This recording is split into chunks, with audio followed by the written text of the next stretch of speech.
Ny taranja kickboxing no hidirantsika amin'ny lalao hoanatokana izany fampitana etsy amin'ny 15 amin'ny tafin'ny Mahamasina amin'ny alahady eny androany, izany hoe ny alahady 4 Desambra ho avy izao. Ireo kalaza amin'ity taranja kickboxing ity grand défi io moa no anaran'ity fifaninanana ity izay karakarain'ireo ny fikambanan'ireo atepana mainty ho amin'izay taranja kickboxing izay.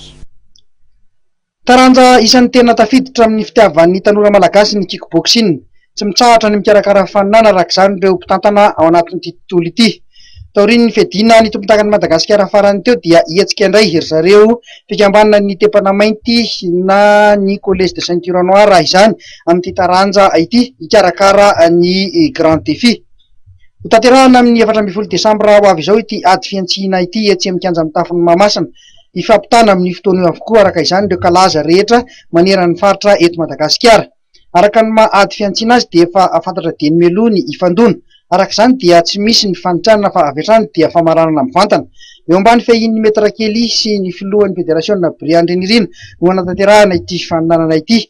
Isan'ireo fantapantatra fa hiakatra ringa amin'ny grand défi eo amin'ny sokajy lehilahy ry Fazaraly, ry Menavolo, ry Billy, ry Naval, ry Severin, ry Jouvin ary ho an'ny zazavavy kosa dia efa fantatra fa hiakatra ringa ihany koa ry Miora sy ry Christine.